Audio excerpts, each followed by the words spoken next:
Okay, let's talk about our Packard. Yeah, let's talk about the Packard. What would you like to know? How did we end up getting a Packard? Well, when I was a young man, I had a 29 Model A Ford, and I was going to get another 29 or another Model A. And Nancy, my daughter, said, "Dad, everybody has a Model A. Why don't we put the money together and get something a little better?" So we started looking around, and we saw this Packard with the drum headlights that really appealed to us. So we looked around and hunted for a year, and we finally found this advertised in a paper, and it was in Boise, Idaho. So I called the man. He had his little museum, and his name is Ron Hahn. He had that Packard in his little museum for 10 years, and he took it out a couple times a year to go on a tour. He had bought it some years ago at an auction in Texas. It had been restored years before by an old Packard mechanic in Colorado. So we agreed on a price. This was in the fall of 1988, and I told him I'll send him half the money and he can keep it in his little museum till spring. And then I send the other half of the money, and I had it hauled home. And when we got it home, it was better than we had anticipated. And I think it was a good move, and we've had a lot of fun with it. And what make and model is it? It is a 1928 Packard 526. The 5 was a series. They made them in series, 1, 2, 3, 4, 5, and on up, as opposed to years. And the 5 is the series, and the 26 indicates that it is a 126-inch wheelbase.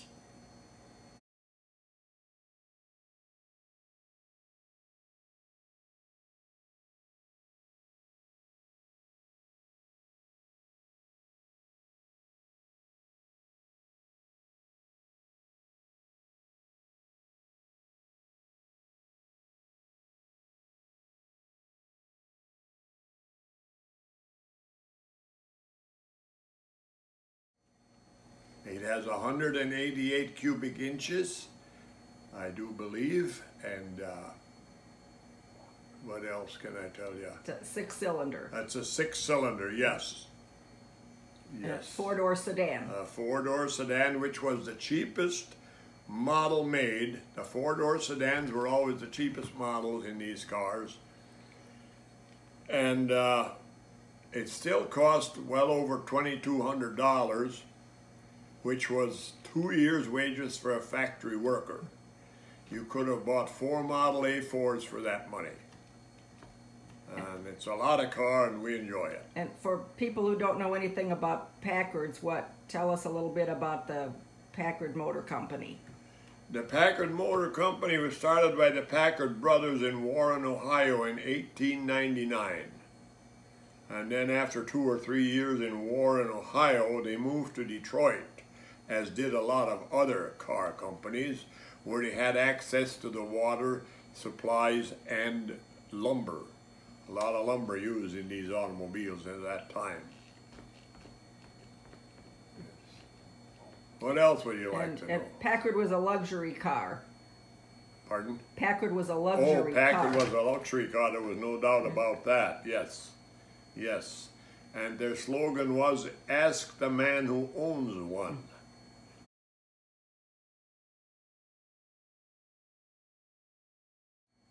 Yes, they were quite an automobile. Yes. And when did they go out of business? The last true Packard was built in 1956. And then they were bought out by Studebaker, but shortly after that, everything was down the dumper.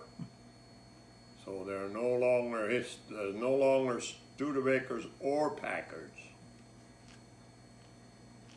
And we've been to a couple of National Packard meets. Yes, we were at the National Packard meet in 1999 in Warren, Ohio. where they had one model of everything. It was very interesting. And cars from all over the world. Cars from all over the world, yes. They were. And we went to another meet in Galena. Yes, another national was in Galena, Illinois. That was very interesting. Yes. So now we belong to the Wisconsin Packard Club. Wanda, Nancy, and I are charter members. So, and we get together on a regular basis and enjoy the company of these owners.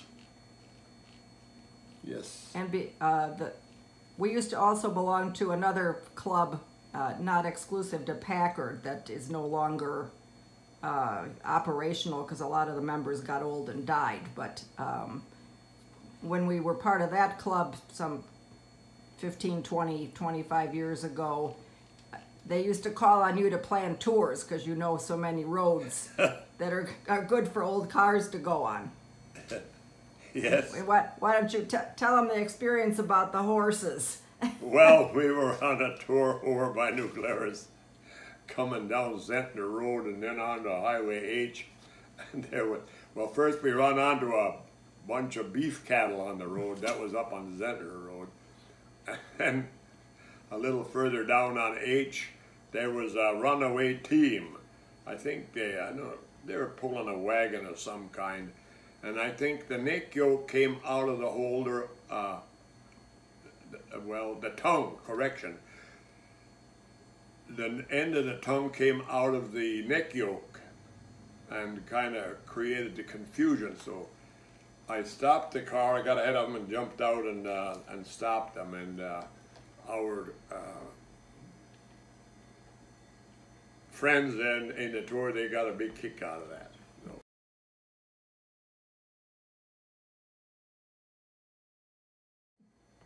Of course, I had used to being around horses. It was nothing new to me. The horses were just scared. They weren't wild or anything.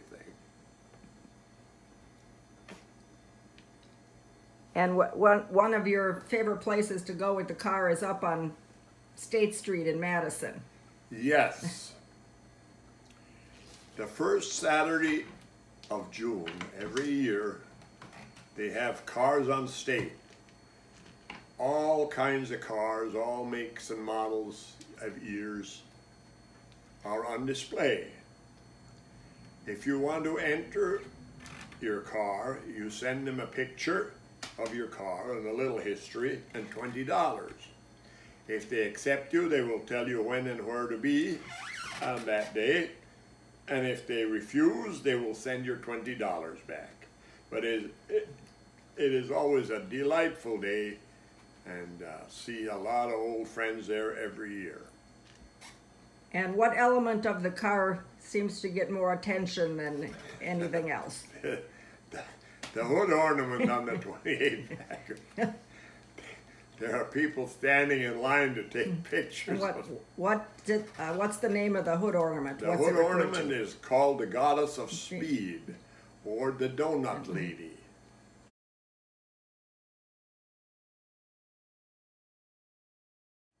Yes. And the background on the hood ornament is when we bought the car, it did not have a hood ornament. I think in 1928, you could have bought a hood ornament as an option for about $15, but the ornaments were made out of pot metal and they deteriorated.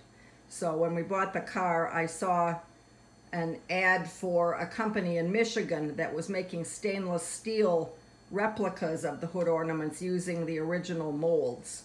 So I think I paid about $240 for the stainless steel hood ornament. And Mom thought that was a ridiculous amount of money and I was crazy to spend that. And I said I wanted that was going to dress up the car. And that was the best $240 we ever spent. Good. And the other side, when you're looking at this hood ornament from the driver's seat, there's a thermometer in there that registers the temperature of the water in the radiator. Yes, that was standard equipment on those cars. And what else did the car have? It had a greasing system? A bijou system to grease the car. It's inoperative now because the copper lines are broken, but one pull of the plunger will grease some 30 points of the chassis while driving. Yes. And how much oil does it hold? The oil, that's an interesting thing. 7 quarts of oil will bring it up to the full mark. You can safely put in 11. Yes, it is. And the car has an operating clock. Oh yes, it still has an 8-day Waltham wind-up clock. It runs perfect. It runs just a little bit fast, however. Maybe it'll slow down a little when it gets older.